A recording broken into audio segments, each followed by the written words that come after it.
ভাইরে, সেদিন ফেসবুকে ঢুকেই একটা নিউজ দেখলাম। ইলেকট্রিক শর্ট সার্কিট থেকে প্রথম আলো অফিসার।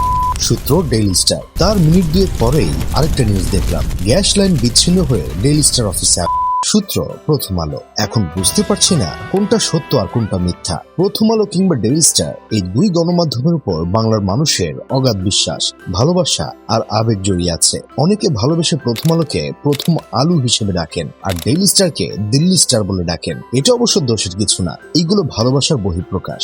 সত্যি কথা বলতে কি ভাই, প্রথম আলো গণমাধ্যমকে, দুঃখিত মাফ করবেন, প্রথম আলো গণমাধ্যমকে আমি এতটাই বিশ্বাস করি যতটা বিশ্বাস ড্যানিয়েল ওয়েবার তার স্ত্রী সানি লিওনকে করে। ড্যানিয়েল ওয়েবার যেমন বিশ্বাস করে তার স্ত্রী সানি লিওন সে বাদে অন্য কোনো পুরুষের সাথে 19-20 করে নাই, তার জিনিস সে বাদে অন্য কোনো বেড়া মানুষ জীবনও দেখে নাই, ঠিক তেমনি ভাবে আমি বিশ্বাস করি প্রথম আলো কোনোদিন ভারতের দালালি করে নাই। তারা যা প্রকাশ করেছে সব সত্য প্রকাশ করেছে, এইখানে কোনো মিথ্যা নাই। আপনি নিজ চোখে যেটা দেখবেন সেটা কখনোই বিশ্বাস করবেন না, বরং প্রথম আলো যেটা বলবে সেটা বিশ্বাস করবেন। কারণ আপনি ভুল দেখতে পারেন, আপনার চোখ মিথ্যা হতে পারে, মাগার প্রথম আলো মিথ্যা হতে পারে না। ফাফরবাজ টিভির সিনিয়র সাংবাদিক আবুল বিন কাশিমের তথ্য মতে ইলেকট্রিক শর্ট সার্কিট থেকেও লাগেনি, কিংবা গ্যাস লাইন বিচ্ছিন্ন হয়ে লাগেনি, লেগেছে মশার কয়েল থেকে। 19-12-25 দিবাগত রাতে শহর যখন গভীর ঘুমে, তখন ইতিহাস জেগে উঠল একটি মশার কয়েল থেকে। হ্যাঁ, সেই নিরীহ মশার কয়েলই হঠাৎ করে বিপ্লবী চেতনায় উদ্বুদ্ধ হয়ে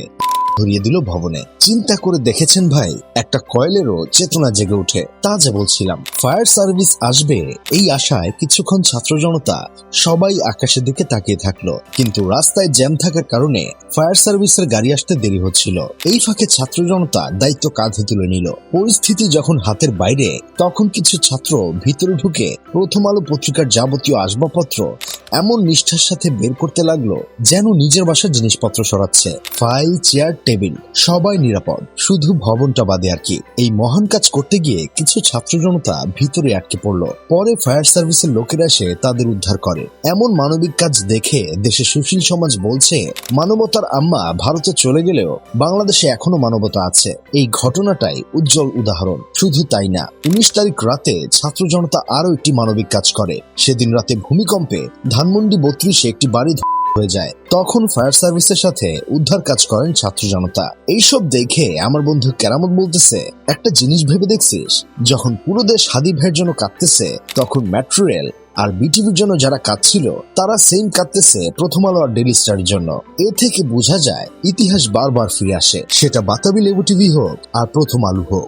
যাই হোক, শেষমেশ আমি গোলাম হোসেন একটা কাজের কথা কই, হাদি ভাই বেঁচে থাকলে কখনোই এটা বলতেন না প্রথম আলো অফিসে এটা যারা করেছে অন্যায় করেছে। কিন্তু জনতার ক্ষোভ বলেও তো একটা কথা আছে, প্রথম আলো ডেইলি স্টার 3 দিন পর ঠিক হয়ে যাবে, 10 দিনের মাথায় রিনোভেট করে ফেলবে, 1 বছরের মধ্যে নতুন জায়গা ও বিল্ডিং পেয়ে যাবে, সরকারি ব্যবস্থা করে দিবে। আমরা এইসবে ফোকাস না দিয়ে হাদি হত্যা বিচার চাই।